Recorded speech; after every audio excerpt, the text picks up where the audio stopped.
harus sudah menutup aurat.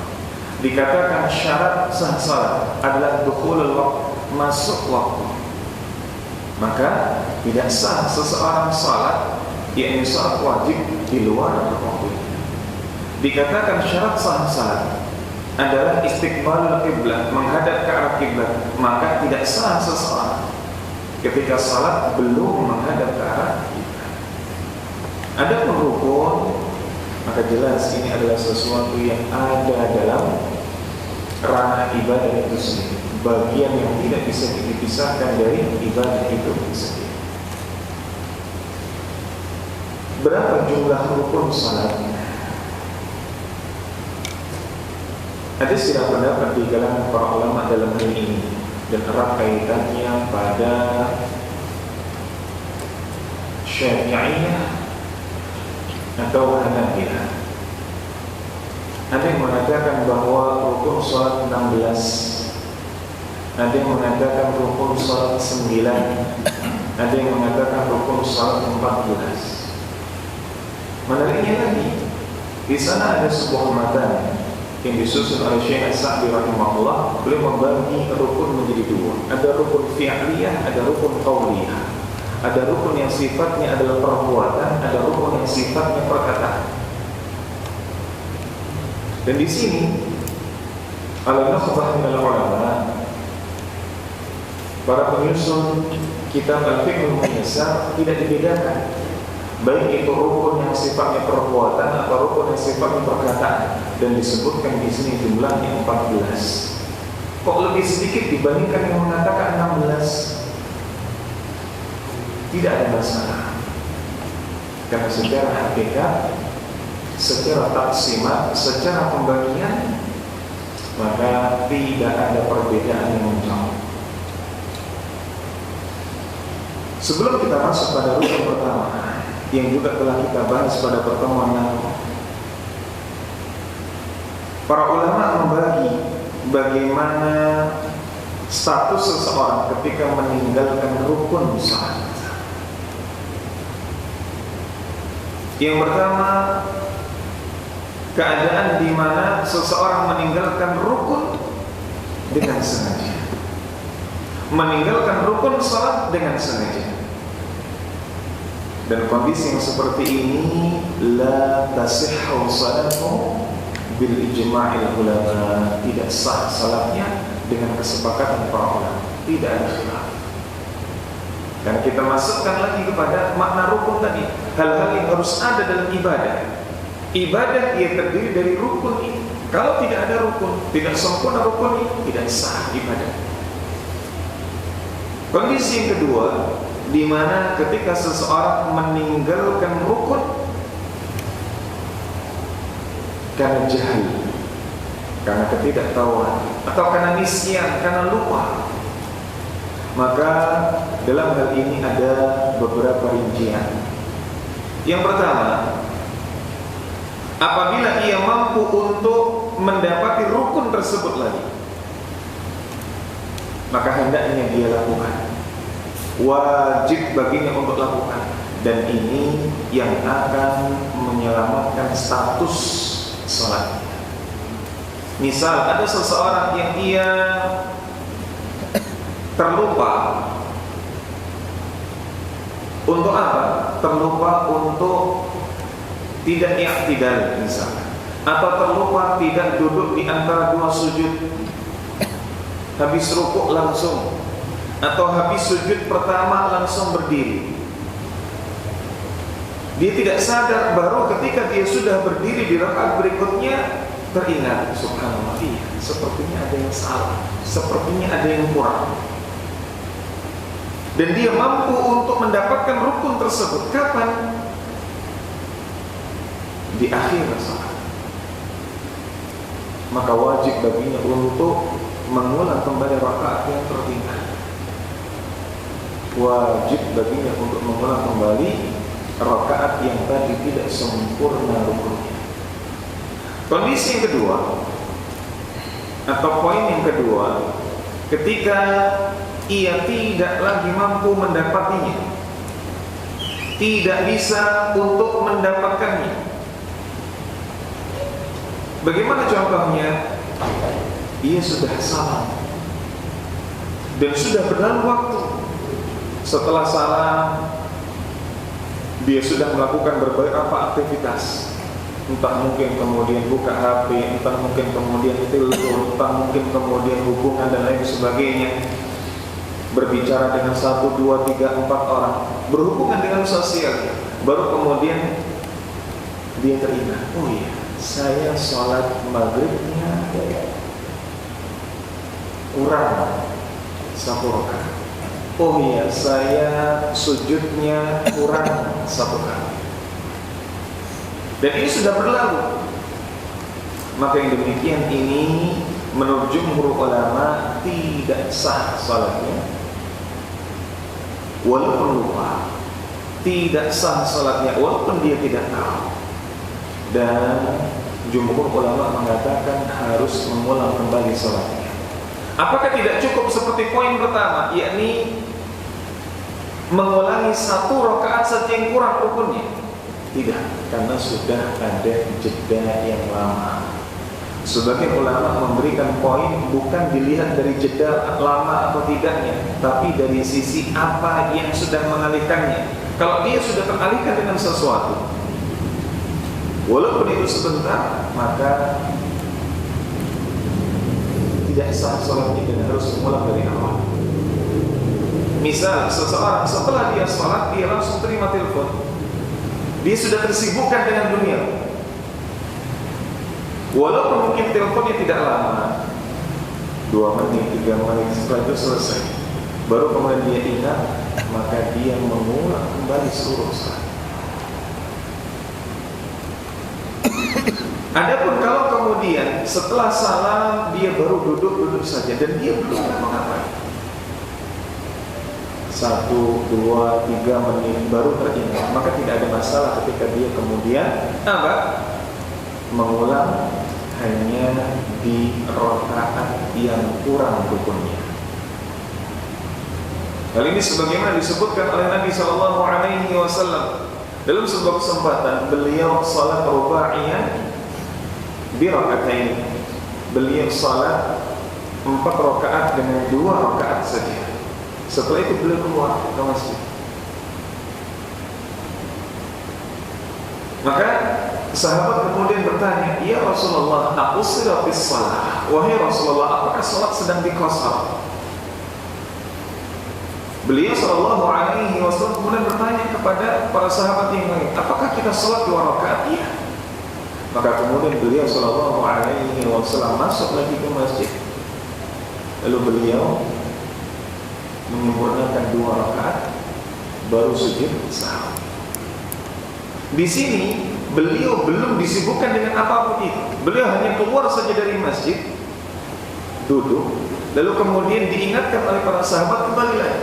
Maka di sini kemudian para ulama berpendapat kalau belum disibukkan dengan hal-hal lain, maka boleh baginya untuk langsung menambal saja rukun yang hilang dalam salat. Baik. Poin yang ketiga, ketika meninggalkan karena jahil atau meninggalkan karena lupa. Yang pertama tadi, ketika ia masih mampu untuk mendapatkan rukun tersebut, maka ia wajib untuk menyempurnakannya. Yang kedua, ketika ia sudah tidak mampu lagi untuk mendapatinya, maka tidak sah salatnya, dan jumhur ulama mengatakan harus mengulang kembali salatnya. Poin yang ketiga, kalau yang terlupa adalah miftahus salat, pembuka salat. Apa pembuka salat? Apa pembuka salat? Takbiratul ihram. Kalau dia lupa takbiratul ihram, fala tasih, maka tidak sah. Harus diulang. Kenapa? Karena start dia melakukan ibadah salat pun sudah tidak sempurna. Apa ada orang yang kemudian lupa tidak takbiratul ihram? Apa ada? Muncul. Wa in kana nadir min nawadir. Ada, walaupun mungkin sangat jarang kita dengar. Kasusnya adalah bagaimana ketika orang masbuk. Orang masbuk mendapati apa? Mendapati imam sudah rukuk. Maka dia karena tidak ingin ketinggalan, langsung kemudian dia rukuk. Ada yang demikian? Ada. Dan pernah kita dapat. Baik. Kita masuk pada poin pertama. Kita sampaikan pada pertemuan yang lalu al-qiyam wa hiya al-fardu 'ala al-qadir, yakni berdiri adalah sesuatu yang fard, sesuatu yang wajib, sesuatu yang sifatnya harus, tidak boleh tidak. Dan berdiri tegak ini pun juga sesuatu yang ditekankan dalam salat fardu. Jadi berdiri dalam salat ini sudah rukun, ditekankan lagi ketika ini salat fardu.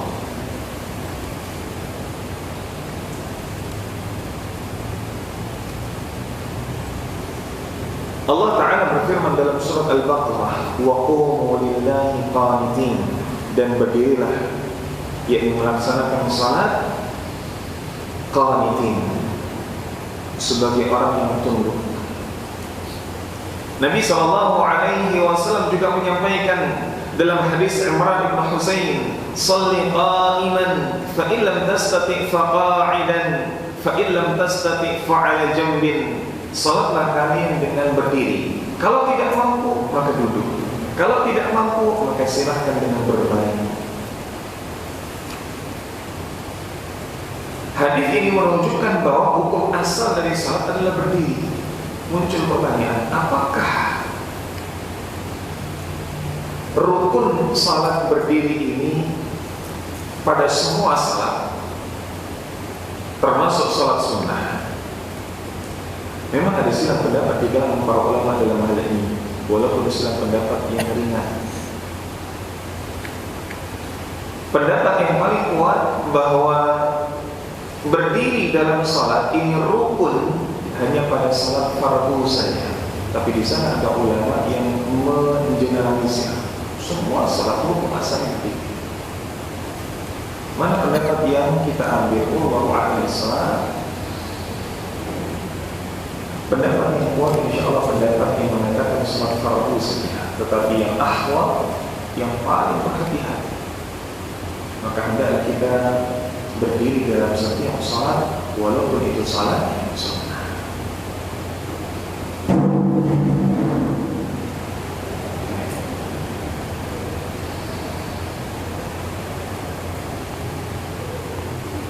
Sebagai ulama yang mengatakan bahwasanya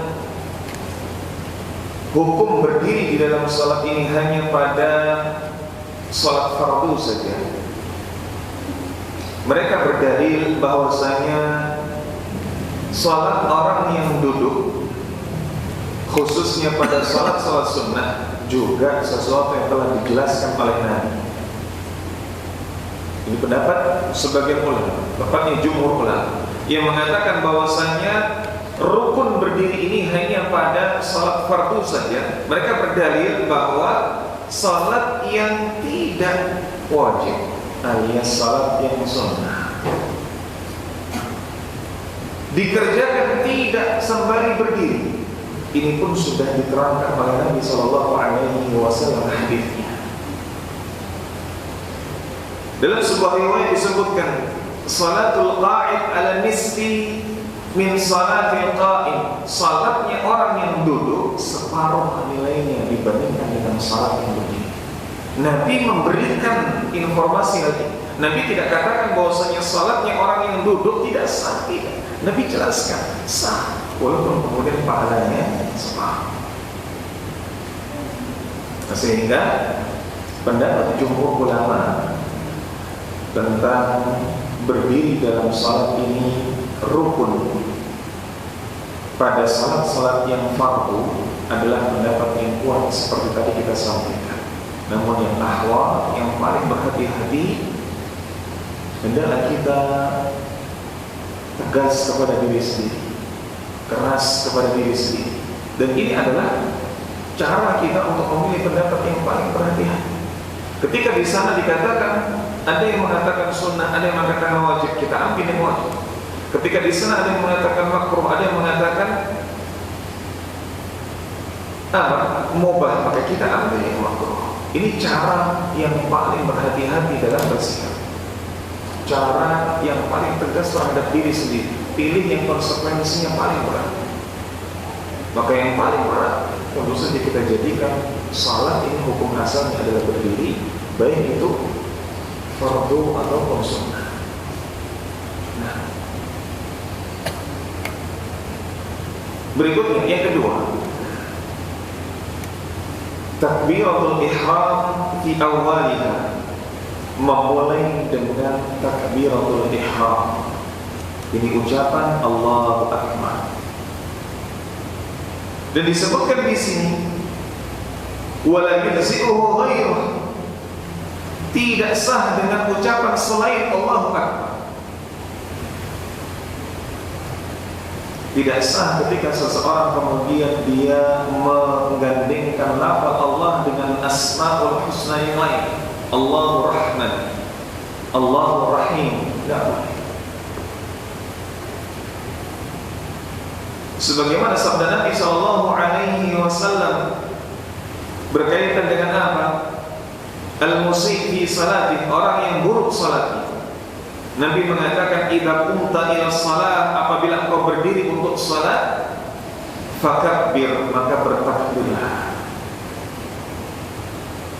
Dan dalam hadis yang diriwayatkan oleh Imam Abu Dawud dan juga Ibnu Majah, Nabi SAW juga mengatakan, tahrimuha at-takbir wa tahliluha at-taslim, wa fi riwayatin wa tahliluha as-salam. Yang mengharamkannya, yakni tahrimuha at-takbir, yang mengharamkannya dari apa? Pembatal-pembatal yang ada adalah takbir. Kalau seseorang ini sudah takbir, maka harus hati-hati. Di sana ada pembatal-pembatal salat. Wa tahriluha, adapun yang menghalalkannya, yakni yang membuat setelah dia melakukan hal tersebut bebas mau melakukan apa saja, at-taslim atau salam. Ketika seseorang sudah takbir, maka dia harus sesuai dengan tata cara Nabi SAW. Tapi ketika seseorang ini sudah taslim, sudah salam, bebas.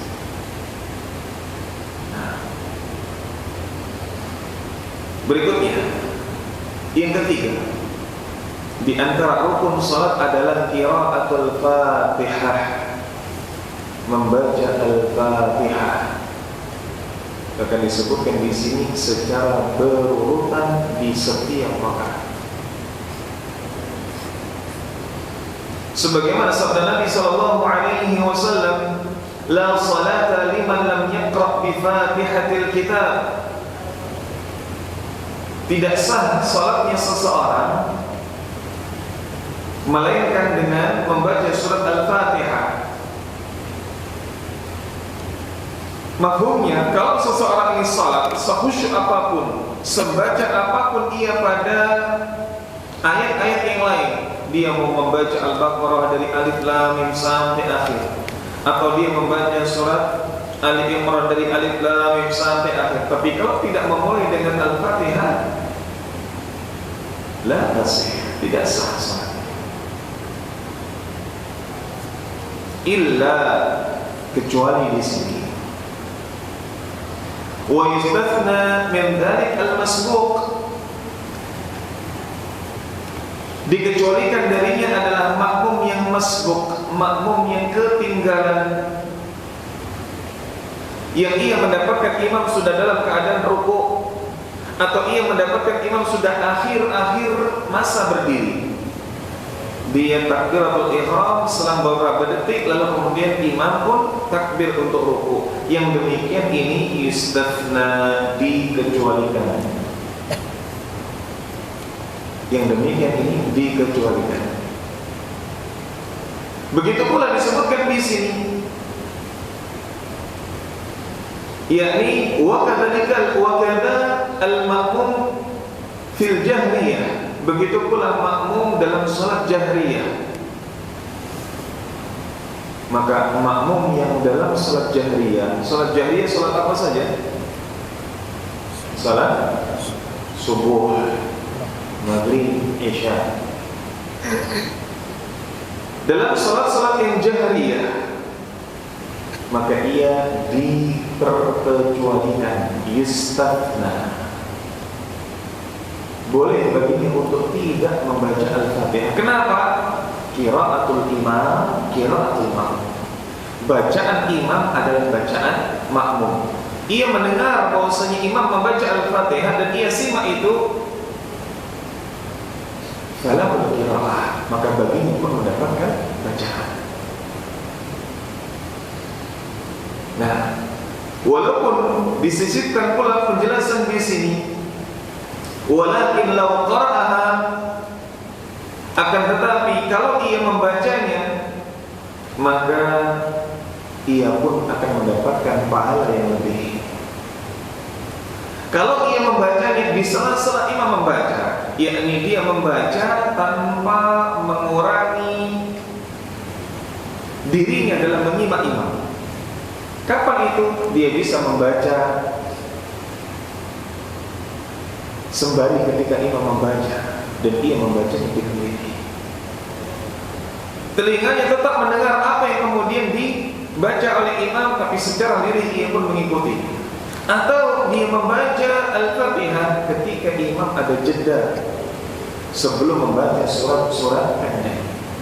Yang demikian ini lakana ahsan atau lakana afdal, lebih baik dan lebih afdal. Dan ini pun juga pendapat yang ahwal, pendapat yang berhati-hati. Dikembalikan kepada hadis tadi, la salata liman lam yaqra bi Fatihatil Kitab, tidak ada salat bagi yang tidak membaca Fatihatul Kitab, yakni Al-Fatihah. Adanya hadis itu membuat ada pendapat ahwat, pendapat berhati-hati. Walaupun di sana salat jahar, walaupun di sana ada riwayat qiraatul imam, qiraatul makmum, bacaan imam adalah bacaan makmum, tetapi karena hadis ini yang mengatakan tidak ada salat tanpa Al-Fatihah, maka kalau kita tetap membaca Al-Fatihah dengan tanpa mengurangi penyimaan kita terhadap bacaan imam, lagana ahsan, hal itu lebih baik. Baik. Berikutnya yang keempat, ar-ruku', yakni ruku'. Hal ini berdasarkan dengan firman Allah Azza wa Jalla dalam surat Al-Hajj, ya ayyuhalladzina amanu ruk'u wasjudu. Wahai orang-orang yang beriman, rukuklah kalian dan sujudlah kalian. Begitu pula dalam hadis yang lain, di mana Nabi mengatakan tsumma rka' hatta tatma'inna raki'an, kemudian rukuklah sampai kalian benar-benar rukuk, alias tumaninah dalam rukuk, sampai rukuknya sempurna.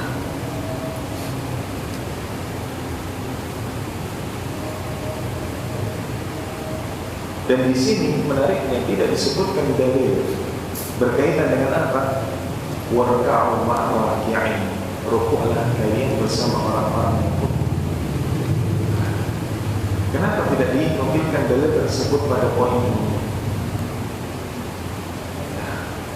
Karena wallahu a'lam bishawab, dalil yang telah disebutkan, yakni apa yang Allah Ta'ala firmankan, ya ayyuhalladzina amanu ruk'u wasjudu, ini telah jelas.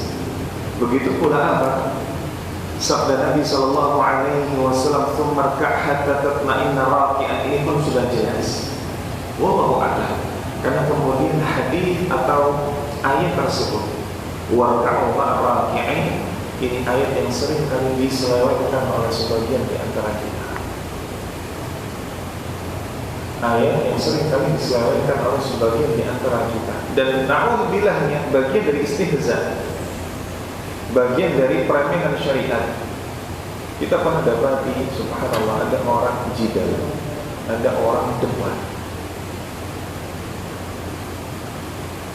Kumpulan debat orang yang apa? Orang yang ngeyel dan orang yang bahlul.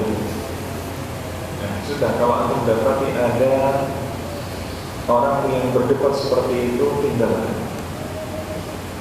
Ketika mengatakan apa dalil dari haramnya rokok, dan dia tidak mampu karena dia tidak punya ilmu, dia cuma sekedar menyampaikan kenapa kok rokok, kenapa kok masih kemudian boros, tidak usah rokok, haram. Benar, dalam poin ini dia bagus karena dia menyampaikan apa yang dia ketahui. Tapi karena dia berhadapan dengan orang yang jahil murakkab, dia berhubungan dengan orang yang ngeyel, maka hendaknya dia tidak berpanjang lebar. Segera tinggalkan, sampaikan, tinggalkan, sampaikan, tinggalkan. Demikian yang asal. Tapi kalau dia terus bersama dengan dia ajak debat sementara diri yang tidak punya ilmu, maka dilawan oleh orang yang apa? Dilawan oleh orang yang ngeyel tadi. Di sana ada dalil bahkan yang mendukung perbuatan merokok. Apa itu warka'u ma'arraki? Disabdikan maka rokoklah bersama orang-orang yang merokok. Ini jelas istihza. Ini jelas istihza. Makanya kadang dalam memilih lawan diskusi atau lawan debat, kita harus selektif. Jangan sampai orang ini yang mungkin beramal karena hawa nafsunya saja, tapi gara-gara kita debat akhirnya jadi istihza. Kalau kita tidak ngeyel, kalau kita pernah debat, kita cuma menyampaikan ini haram, selesai, kita tinggal. Mana dalilnya? Saya tidak hafal, ayo ikut kajian, selesai. Mungkin itu saja jawabannya. Tidak usah kok kita layani dia, pokoknya haram, pokoknya tidak boleh. Tidak perlu kita demikian. Kalau kita bisa mencukupkan diri untuk sampai di sini, maka bisa jadi orang yang masih merokok karena ngeyel, orang yang merokok karena mungkin hawa nafsu, tidak sampai istihza. Maka penting bagi kita untuk memilih lawan dalam diskusi, memilih lawan dalam berdebat. Jangan sampai kesalahan mereka, ketergelinciran mereka mengantarkan pada dosa yang lebih parah lagi. Ini istihza. Baik, berikutnya yang kelima, dan diinkludkan di sini poin yang kelima dan poin yang keenam.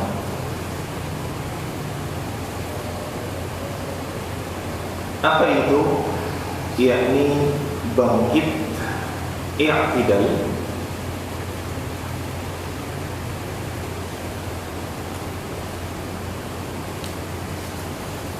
dan juga sesuatu yang sifatnya sempurna dari i'tidalnya tersebut.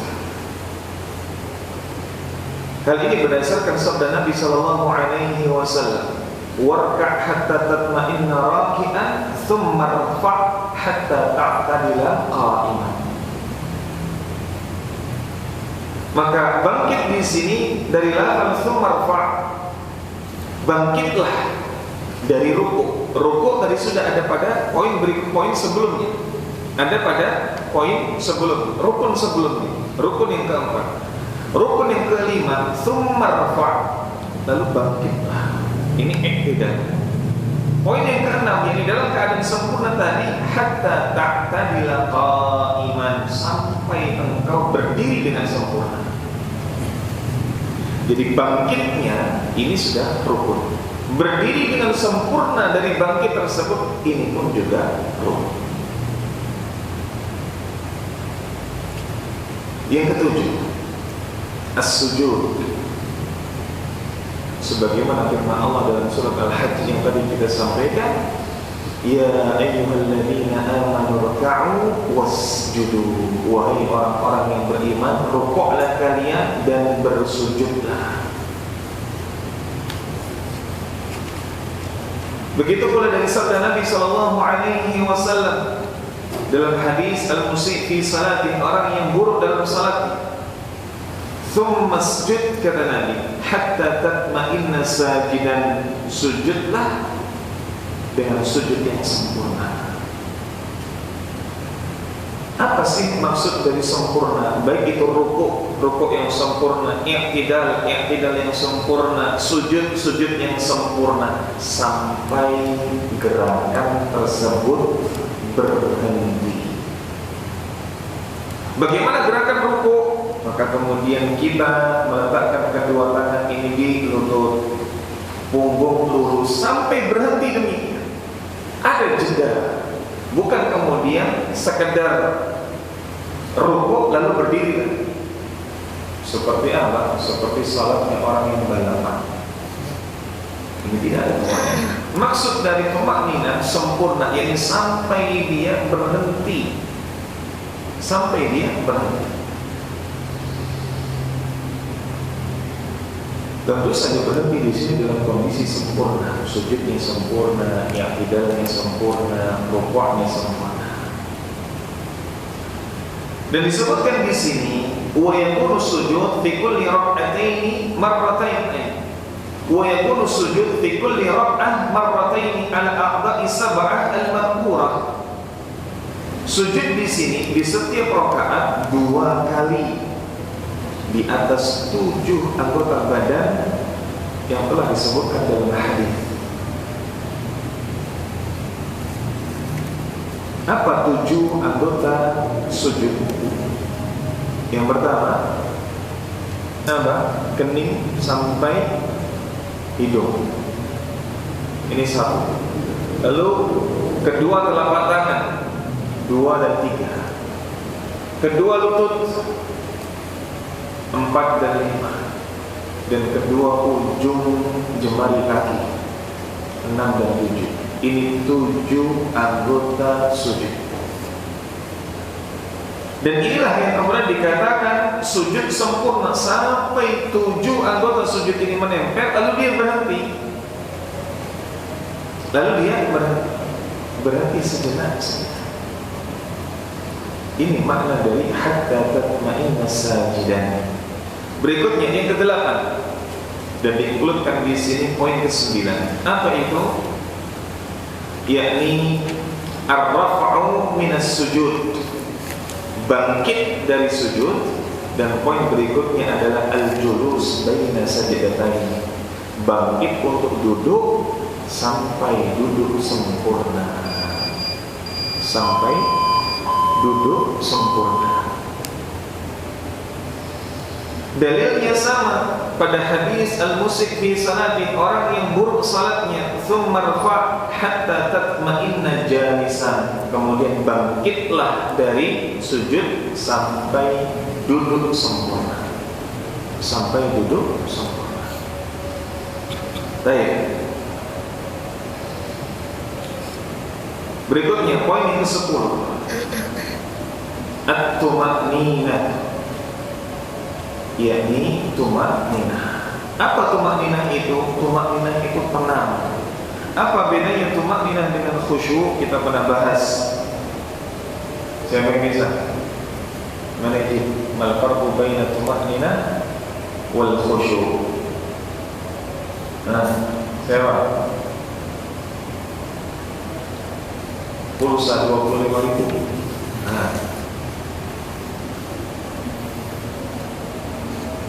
Mana jadi ikhwan? Mal farqu baina tumakninah was sujud wal khusyuk. Masya Allah. Antum jangan mancing supaya pulsanya lebih tambah. Siapa yang bisa?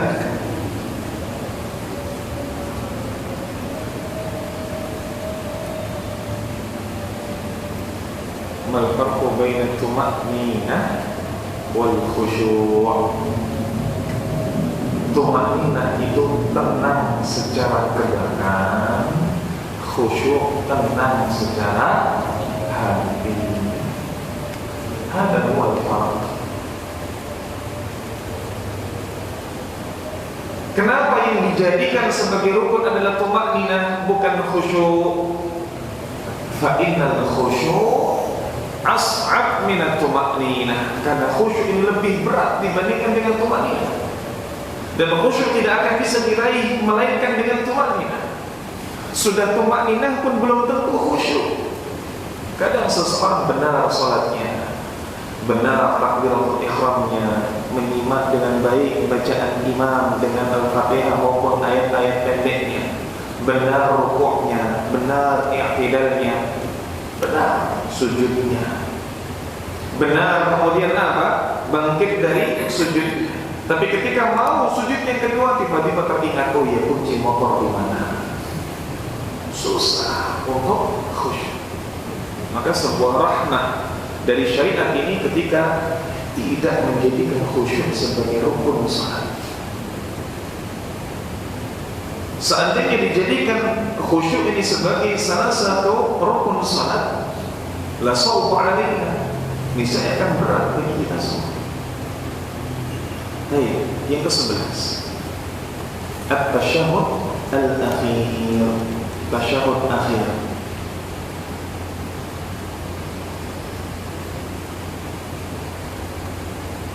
Dan tasyahud akhir ini sesuatu yang apa? Dijadikan rukun, bukan hanya gerakannya tetapi juga bacaannya. Ada apa bacaan dalam tasyahud akhir? Ada salawat kepada Nabi sallallahu alaihi wasallam. Baik, yang ke-12, duduk dalam tasyahud akhir. Di sini dibedakan antara bacaan dengan gerakan. Tasyahud akhir maksudnya adalah bacaan dalam tasyahud akhir, dan duduk dalam tasyahud akhir adalah gerakan tasyahud akhirnya. Poin yang ke-13 yakni salam sebagaimana yang disampaikan dalam hadis wa tahliluha at-taslim, yang menghalalkannya adalah taslim, salam. Dan poin terakhir, poin ke-14 dari rukun salat adalah tertib. Tertib di sini maksudnya apa? Tertib di sini maksudnya dilakukan secara beruntun. Apa dalilnya? Dalilnya adalah sabda Nabi sallallahu alaihi wasallam, "Shallu kama ra'aitumuni usalli." Salatlah kalian sebagaimana kalian melihat aku salat. Dan apa yang kemudian dilihat oleh sahabat kepada Nabi sallallahu alaihi wasallam adalah runtutan salat yang telah sempurna. Dan tidak ada ruang bagi kita untuk kemudian berinovasi. Wallahu a'lam bishawab. Alhamdulillah wa kafa, wassalatu wassalamu ala Rasulillah Mustafa wa ala alihi wa sahbihi wa mawala, wa la hawla wa la quwwata illa billah. Nah, kita lanjutkan dan menjawab. Ada pertanyaan yang masuk di sini. Saya ingin bertanya, apabila imam membaca surat Al-Fatihah, maka makmum membaca surat Al-Fatihah bareng bersama imam atau menunggu imam setelah selesai membaca terlebih dahulu. Nah, poinnya adalah bagaimana ketika ada bacaan Al-Quran, kita diperintahkan untuk fastami'u lah. Kita diperintahkan untuk mendengar dan menyimak. Maka jangan sampai ketika kita membaca Al-Fatihah kita mengabaikan apa yang sudah dibaca oleh imam. Ini terlarang. Sehingga silahkan ketika kemudian di sana imam ini setelah membaca Al-Fatihah baru kemudian antum membaca Al-Fatihah, atau ketika kemudian imam ini membaca Al-Fatihah maka antum pun iringi dengan diri yang hanya didengar oleh antum saja. Atau di sini sesuatu yang sangat bisa dilakukan, membaca Al-Fatihah di sela-sela bacaan imam. Ketika imam mengatakan Alhamdulillahi Rabbil Alamin, antum bisa kembali membaca. Ada jeda. Nah, wallahu a'lam bishawab. Dan tidak perlu kemudian khawatir dalam hal ini, karena secara hukum asal membaca Al-Fatihah dalam salat yang jahar telah dikecualikan. Seperti yang tadi kita sampaikan, telah dikecualikan. Walaupun kalau kita tetap membaca lakana ahsan, lebih baik. Wallahu a'lam bishawab. Ada pertanyaan? Assalamualaikum Ustaz. Saya bertanya begini Ustaz. Ketika seseorang itu masbuk dalam sholat, kemudian imam sudah menyelesaikan sampai ke tahiyat akhir, itu untuk posisi makmum itu yang lebih tepat seperti apa Ustaz? Apakah duduknya itu kemudian duduk tawarruk atau duduknya iftirash? Karena saya pernah mendengar sebuah hadis yang agak panjang itu bahwa imam itu dipilih untuk diikuti. Jadi kalau misalnya berdiri dan akhirnya harus diikuti. Nah, untuk keadaan seperti itu makmum masbuk tepatnya seperti apa Ustaz? Baik. Alhamdulillah wassalatu wassalamu ala Rasulillah wa ala alihi wa sahbihi wa wala wa la haula wa la quwwata illa billah. Bagaimana ketika didapati seorang makmum masbuk dan imam kala itu sudah tasyahud akhir, sudah apa? Sudah duduk tawarruk. Apa yang mesti dilakukan oleh makmum? Ada banyak kondisi dalam hal seperti ini. Ada banyak opsi. Kalau kemudian didapati ada yang makmum selain dirinya, maka yang lebih baik adalah baginya untuk mendirikan salat bersama dengan orang yang baru datang. Karena di sana akan lebih apa? Di sana akan lebih sempurna mengikuti dari awal. Misalkan masuk masjid, jamaah semuanya sudah apa? Jamaah semuanya sudah tasyahud akhir bersama dengan imam. Sementara kita masuk bersama dengan 5 orang, 3 orang, ya sudah. Ini salat sendiri. Ini salat sendiri. Tapi kalau dia sendirian dan imam baru saja bangkit dari rukuk, baru saja bangkit dari sujud untuk duduk tasyahud akhir, maka silahkan ikuti imam. Duduknya bagaimana, tawar atau iftirash? Bagaimana kalau dikaitkan dengan hadis bahwasanya ju'ilal imam liyutamma bihi, ditunjuk atau dijadikan imam itu untuk diikuti. Hadis ini ayat ikhwah perlu dirinci. Dikatakan liyutamma bihi, untuk diikuti pada gerakan-gerakan yang sifatnya pembeda dari yang satu dengan yang lain. Contoh, ketika kemudian didapati ada imam rukuk, baru saja rukuk, Allahu Akbar, sementara dirinya baru saja takbiratul ihram, tidak usah baca Al-Fatihah, langsung rukuk. Ini makna dari liyutamma bihi. Begitu pula ketika kita dapati imam ini apa? Imam ini sujud. Ketika kita mau sujud, ternyata imam sudah duduk di antara 2 sujud. Ya sudah, kita langsung duduk di antara 2 sujud. Langsung. Bukan pada setiap detail gerakan, melainkan pada gerakan yang membedakan satu dengan yang lain. Ini bicara. Sehingga ada seseorang yang kemudian imamnya salat dengan sendakap. Sendakapnya di dada, makmum sendakapnya di pusat. Masalah atau tidak masalah? Tidak masalah. Imam ketika dalam tasyahud yuharrik, dia menggerakkan jari jemarinya, dalam hal ini adalah telunjuk. Makmum tidak. Ada perbedaan imam dan makmum di sana. Apakah di sini kemudian dikatakan makmum tidak mengikuti imam? Tidak. Saat salat subuh di rakaat kedua, imam duduknya iftirash, makmum duduknya tawarruk. Apakah kemudian dikatakan makmum tidak mengikuti imam? Tidak. Maka makna hadis liyutamma bihi, untuk diikuti pada gerakan yang membedakan antara gerakan satu dengan yang lainnya, antara rukun yang satu dengan rukun yang lainnya, bukan pada gerakan detail, bukan pada gerakan. Maka tidak ada masalah. Mau kemudian kita duduknya tawaf ikhtiar, monggo, tidak ada masalah. Wallahu a'lam bishawab. Ada